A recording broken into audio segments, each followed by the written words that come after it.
전국을 움직이는 보이지 않는 손이었던 국가정보원 국정원이 이른바 댓글 사건, NLL 대화록 유출 사건, 그리고 최근의 간첩 사건 등으로 보이는 손이 돼버렸습니다. 낱낱이 드러난 국정원의 손은 온갖 조작으로 추악했습니다. 국민TV가 개국을 맞아 기획한 국민특검, 오늘은 제2회 조작의 진실 하편입니다. 국회 정보위 야당 간사인 새정치민주연합 정청래 의원과 민주사회를 위한 변호사 모임 민변의 양승봉 변호사를 국민특별검사로 모시고 서울시 공무원 간첩 사건 그 추악한 진실을 파헤쳐 보겠습니다. 네, 정 의원님 반갑습니다. 네, 안녕하십니까. 정청래입니다. 네, 그리고 양승봉 변호사님도 함께해 주셨습니다. 고맙습니다. 반갑습니다. 네, 먼저 국정원이 만들고 검찰이 간첩의 증거로 법원에 제출한 조작 문건 3건을 구체적으로 들여다보겠습니다. 검찰도 조작을 뒤늦게 인정하고 최근 증거를 철회한 문건들입니다. 정 의원님. 네. 먼저 정 의원님께서 조작 문건 3종 세트 어떤 부분이 위조인지 설명을 해주시기 바랍니다. 검찰이 증거를 처리한 것으로 보아 검찰도 아마 인정한 것 같아요. 조작되었다는 것을. 첫 번째 유우성 씨의 출입경 기록서, 화룡시 공항국에서 발급했다는 출입경 기록서, 그리고 그런 발급을 한 사실이 있다 하는 발급 확인서, 그리고 삼합 변방 검사 참에서 유우성 씨가 왔다 갔다 했다 하는 정황 설명서, 이 3건이죠. 중국 대사관에서 위조되었다고 이미 발표한 그 문건 3개입니다. 네. 그 어떤 부분들이 이 조작의 증거인지 좀 구체적으로 설명을 해주시겠어요? 지금 우리가 지금 얘기하고 있는 3가지 문건, 위조된 3가지 문건이 만약에 중국 정부에서 공식적으로 발행했다라면 발행 절차가 있더라고요. 네. 관청의 부속기관처럼 외사판공실이라는 게 있었습니다. 네. 외사판공실은 어떤 기관이냐면 중국은 사회주의 국가이고 그러다 보니까 이 서류 정치를 많이 합니다. 페이퍼 정치를. 근데 또 위조도 많잖아요, 중국이. 그래서 이것이 이 우리 정부 기관에서 발행한 문건이 맞다라고 확인해주는 절차가 또 하나 있더라고요. 그게 외사판공실입니다. 그러니까 이 문건이 틀림이 없다 하고 찍어주고 그 찍어준 문서만이 예를 들면 선양 총영사관에 갈 수가 있는 거예요. 화룡시 공항국에서 발행했다는 출입경 기록서는 그것이 맞다라면, 진본이라면 화룡시 공항국 소속 외사판공실의 도장이 찍혀 있어야 돼요. 그리고 그것이 선양 영사관을 거쳐서 대검으로 가야 되거든요. 그런데 선양 총영사관에 가서 물어봤더니 그 영사 확인 도장을 찍어줄 수 있는 담당자는 딱 한 명, 법적으로. 유모 영사였어요. 여자분이었어요. 근데 그분은 영사 확인을 해준 적이 없다. 왜냐하면 오지 않았기 때문에 영사 확인을 하지 않은 거죠. 그렇기 때문에 그거 하나만 보더라도 중국 화룡시 공항국에서 발행한 문건이다 하는 것은 새빨간 거짓말로 드러난 거죠. 자, 양 변호사님, 잠시 1, 2심 때 증인들 문제를 좀 짚어보죠. 1, 2심에서 어떤 사람들이 증인으로 나왔습니까? 크게 이제 검찰 측에서는 탈북자 7분이 나오셨고, 그다음에 국정원 수사관 5명이 나왔습니다. 검찰이 조작 문건들 증거 처리할 때 증인도 철회를 했더군요. 그 사람은 누군지요? 임모 씨라고 조선족입니다. 지안시에서 변방검사참에서 근무했던 임모 씨고, 그분이 증언할 내용은 이번에 위조된 문건 삼합 변방검사참에서 발행했다는 상황 설명서에 대해서 그대로 진술해 줄 분이었거든요. 그래서 예를 들면은 통행증을 가지고 갑종 을종인데 을종 통행증을 가지고도 여러 번 왔다 갔다 할 수 있다. 그다음에 저희들이 낸 기록, 출입국 기록에서 출, 입, 입이 계속 2번이나 생성돼 있잖아요. 그런 식의 오류는 생길 수 없다. 이 2가지를 진술서를 써서 냈습니다. 진술서 써서 냈고 그걸 증언해 주실 분이었거든요. 근데 그분이 이제 철회가 됐는데 그것보다 더 중요한 게 뭐냐면 그분이 획득되는 그 진술이 획득되는 과정입니다. 그분이 지금 김모 씨라 해서 초등학교 선생님이었던 그분이 찾아오셔가지고 국정원 직원 같이 찾아왔습니다. 찾아와서 내가 변방검사청에서 근무를 해봤으니 출입 기록을 잘 알지 않느냐, 이러이러한 상황이 필요하니까 진술서 좀 써달라 이렇게 이제 부탁을 했고, 이틀 뒤에 국정원 직원들이 그 진술서가 작성된 채로 가져옵니다. 입맛에 맞는 그 문구가 작성된 게 가져옵니다. 그리고 그대로 뺏기게 합니다. 그래서 이게 내가 아는 사실과 다른데 이걸 왜 내가 써야 되냐. 그러니까 선생님이 부탁을 했습니다. 이렇게 좀 써달라. 네. 그래서 자기는 자기 진위와 다르게 그 진술서를 써서 제출을 했고 본인은 이 사건 재판에 증인으로 신청된 줄도 몰라요. 네. 이 진술서만 써주면 자기가 할 일이 다 끝나는 줄 알고 약간 진위와 다르지만은 그런 진술서를 써준 겁니다.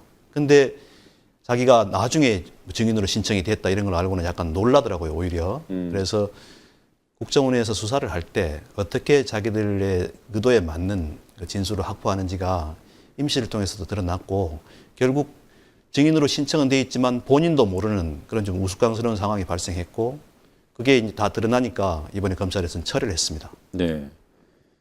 그러니까 임모 씨가 지금 국내에 들어와 있어요? 들어와 있습니다. 네. 그러니까 전직 중국 공무원이었던 거군요. 지안시에서 조선족 출신이고요. 지안시에서 공무원을 약간 하신 분이고 공무원 그만두신 지는 2006년도에 그만뒀기 때문에 네. 상당히 오래 전에 그만두신 분이죠. 네. 근데 본인이 이 동의하지 못하는 진술서를 국정원이 내민 대로 서명을 해서 냈단 말이에요? 썼습니다. 이미 작성되어 있는 진술서를 네. 그대로 뺏겨 쓴 겁니다. 뺏겨 쓰고 자기 이제 도장을 찍고 제출했던 거죠. 그걸 국정원이 인정합니까? 국정원은 인정 안 하고 있지만 그분 자체가 이미 인정을 했고 그분도 진상수사팀에 가서 진술을 하고 왔습니다. 그리고 네. 방금 들으신 말씀대로 그 사실을 낱낱이 밝히고 왔다고 밝혔습니다. 네, 그렇군요. 정 의원님 보시기에 검찰과 국정원은 어떤 관계라고 보십니까? 검찰이 혹시 국정원이 내민 조작된 증거에 속은 겁니까? 저희가 국정원을 방문했을 때는 검찰이 압수수색까지 한 그 다음 날이에요. 그러면 국정원에 혐의가 있다는 것을 검찰도 인지하고 수사에 들어간 상태 아닙니까? 네. 그리고 박근혜 대통령 유감 표명도 하고 뭐 이런 상황인데 국정원은 전면 부인하고 있어요. 위조되지 않았다. 우리 협조자들이 진본을 가져왔다고 생각한다. 계속 전면 부인하고 있어요. 그러면 이 상황에서 상식적으로 납득이 안 가잖아요. 위조가 됐을 수도 있습니다. 저희가 한번 조사해 보겠습니다. 이 말이 정답일 텐데 전면 부인해요. 네. 그래서 저는 왜 국정원에서 이렇게 전면 부인할까? 그것은 사전 인지하지 않았다 하는 것에 대한 알리바이를 맞추는 거다. 다시 말해서 검찰이 국정원 직원의 수사를 할 때 위조됐다라는 것도 밝혀내야 되지만 사전에 인지한 상태에서 조작을 했고 기획을 했다 네. 하는 것을 밝혀내야 국가보안법상 위조 날조죄를 적용할 수 있거든요. 국가보안법 12조. 그러면 이것은 7년 이상의 징역, 사형 또는 무기에 처할 수 있어요. 근데 그것을 빠져나가기 위한 출구 전략이 아니겠느냐. 그렇기 때문에 몰랐다 계속 말하다가 결국은 우리 국정원도 속았다. 이런 수순으로 가기 위해서 전면 부인하는 거다. 근데 저는 검찰이 압수수색을 대공수사 국장실에 들어가지 않은 것을 비춰봤을 때 이것은 짜고 치는 고스톱, 짜고 치는 출구 전략이지 않겠는가 하고 저는 강하게 의심하고 있습니다. 네, 정 의원께서 이 말씀하시면서 모두의 이것은 나의 추측이고 주장이다라는 말씀하셨는데 네. 그 당시 압수수색 때 대공수사국장실에 들어가지 않은 것은 사실입니까? 아니면 그거 역시도 추측입니까? 그거는 대공수사국장 입으로 확인했습니다. 3번 확인했습니다. 네. 그러니까 처음에는 제가 막 다른 질문했어요. 막 이렇게 성동격서식으로 처음부터 가가지고 대공수사국장실 들어왔습니까? 안 들어왔습니까? 이렇게 물어보면 확인해 줄 수 없습니다. 이게 정답이거든요. 근데 다른 거 막 질문하다가 그런데 말이에요. 어제 대공수사국장실 들어왔어요? 안 들어왔어요? 했더니 왜 들어와요? 이렇게 됐어요. 네. 그러니까 그 말을 번복할 수 없는 상태로 한 번 또 확인했어요. 다른 말 쭉 하다가 아까 안 들어왔다 한 거 맞죠? 예, 맞습니다. 그리고 나서 세 번째는 제가 정색을 하면서 대공수사국장실을 압수수색 당하지 않았다라고 2번 얘기한 것이 맞죠? 라고 얘기하니까 그때는 이제 부인할 수가 없잖아요. 네, 안 들어왔습니다. 이렇게 된 거예요. 네. 대공수사국은 압수수색을 했고 그러니까 대공수사국을 어디를 압수수색했는지는 별로 중요하지 않아요. 제가 봤을 때. 네. 대공수사국장실을 들어가지 않으면요, 그건 안 한 겁니다. 그리고 본인들 입으로 확인해 준 게 뭐냐면 들어오지 않고 뭘 갖다 달라, 자료를 제출하라 라고 요구를 하면 그걸 그냥 가져왔다는 거예요. 예. 그러니까 제가 봤을 때 그런 강제 압수수색이 어디 있어요? 압수수색이라 하면 강제잖아요. 그리고 예측 못한 상태에서 쓸어 갖고 나오는 거 아닙니까? 자료를 컴퓨터도 가져오고. 근데 미리 가겠다고 얘기하고 네. 국정원장한테 허락 받고 들어와라. 그리고 대공수사국장실을 들어가지 않은 상태에서 이러이런 자료 갖고 와라. 그럼 여기 있습니다. 갖다 주고. 그게 제대로 압수수색이 됐겠습니까? 국정원과 검찰이 어쩜 이리도 허술할 수 있는 겁니까? 제가 봤을 때는요. 네. 이것을 이렇게 허술하게 이렇게 증거를 제출하고 국정원이 무능한 거 아니냐. 뭐 예를 들면 이렇게 일각에서 말하기도 하는데 저는 그렇게 생각하지 않습니다. 왜냐하면 이 유성 씨 간첩 이 조작 사건은 철저하게 기획되고 만들어진 거죠. 근데 국정원이 예상 못한 몇 가지 지점이 있습니다. 유성 씨가 여권을 갖고 있을 거라는 생각을 못한 것 같아요. 국정원이 나름대로 조작 문건 보면 정본같이 진본같이 치밀하게 한 거예요. 허술한 게 아니었습니다. 근데 그것이 들통이 난 거죠. 왜 들통이 났느냐. 가족들이 가서 우리나라 주민등록 등본 초본 띄듯이 그 자료를 뗄 수가 있었던 거죠. 예. 그리고 예를 들어서 출입을 출입으로 바꿨을지라도 유성 씨 여권에는 출입만 돼 있거든요. 그러니까 우리가 여권 갖고 가면 여권은 도장을 찍어주지 않습니까? 오프라인에서.